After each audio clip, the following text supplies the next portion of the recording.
Early in the week, the hashtag #MassacreMitch was trending on Twitter, not because people were calling for him to be massacred, at least not everybody, but because Mitch McConnell is responsible for the weekend's massacres. See, the standard of responsibility works like this. The El Paso shooting? Clearly Trump's fault. Never mind the fact that the shooter's manifesto explicitly states he did not do this because of Trump. We all know what he meant. But the Antifa terrorist who directly borrowed AOC's concentration camp language, the Dayton shooter who praised Elizabeth Warren and Antifa before committing the act? Not their fault. These are just deranged lone wolves, as undeserving of the acknowledgement of condemnation as they are even a fraction of the media coverage. We all know how this works. The right politics means violence is sometimes okay, or at least ignorable. But the wrong politics means the case is a Lucille-style political baseball bat with which to browbeat your opposition. But one thing is for sure, all cases, politically convenient or otherwise, all cases are Mitch McConnell's fault. Why?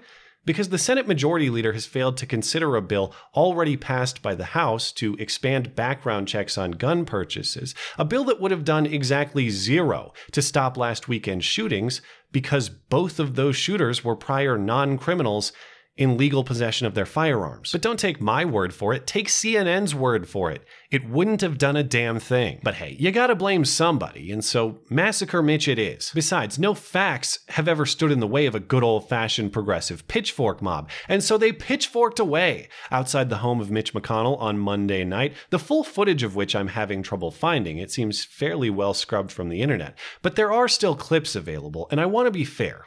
It wasn't actually a pitchfork mob, strictly speaking. It was a snow shovel mob.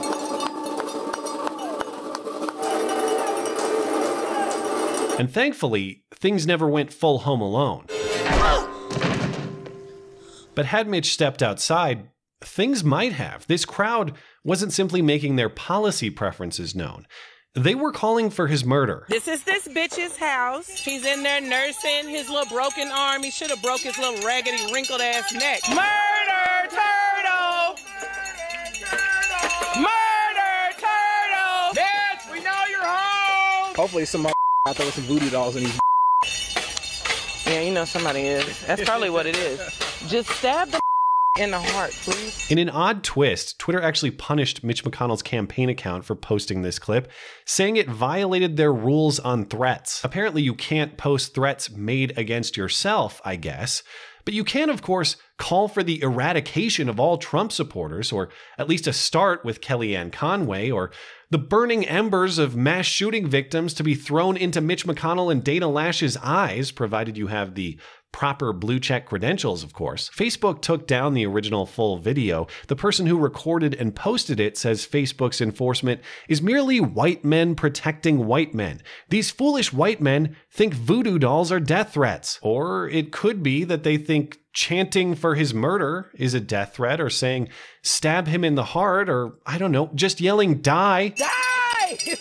Take your pick. I just think there are some more credible explanations than a race-based Zuck-Mitch alliance. This lady in an interview with the local paper says she has no regret about calling for a McConnell stabbing or broken neck, because McConnell doesn't care about people who actually do break their necks, who need insulin, who need any type of medication, because they want to stop and prevent healthcare for all, and that is something that every American out here wants. There's only a few Americans who don't want that, and those people are politicians and their cronies. If you genuinely believe that Mitch McConnell wants people to die, why in God's name would you want him in control of your healthcare? And wasn't this protest about guns? Isn't that why you were out there, not healthcare? It goes to show this has nothing to do with any actual issue, just whatever snow shovel can be conveniently grabbed in the moment. Anyway, I was curious about the lady who posted and justified this video. She's not just some random unknown person. Her name is Chanel Helm. She's a co-founder of the Louisville Black Lives Matter chapter,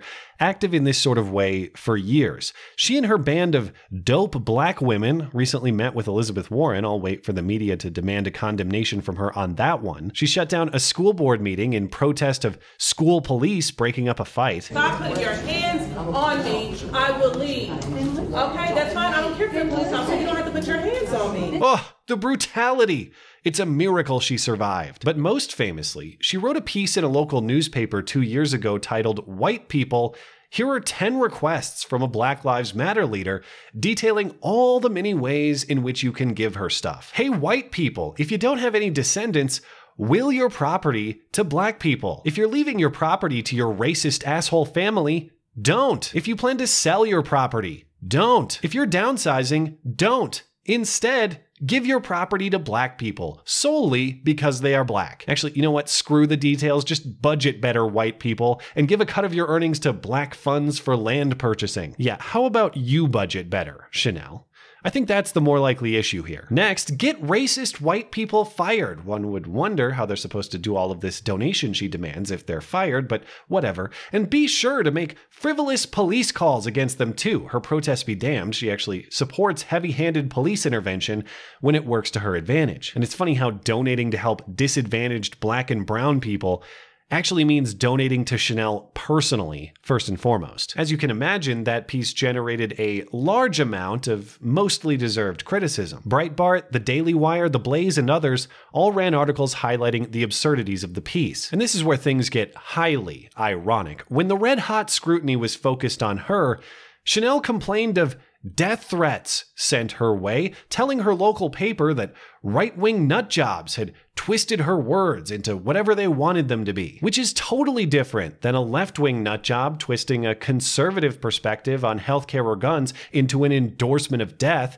and then threatening him outside his home for it. Did anyone threaten her outside of her home? No, at least not as reported. It was just random Facebook or YouTube comments saying things like she's gonna get a bullet, something that is, of course, uniquely Trump's fault, because we all know people only criticize race-based property redistribution because of Trump's radical rhetoric. Prior to Trump, this was actually a popular idea. Everyone else is the racist, not her, the person actually calling for public policy based on race, because only white people can be racist because white people built it, she says. Apparently white people must have invented death threats too, because it only counts as bad when they do it. All jokes aside, this perspective is a truly damaging one. This lady has been doing this victim huckster routine for years now, to no observable benefit. If this is how you spend a work night on a moment's notice, your wife, everything you stand for.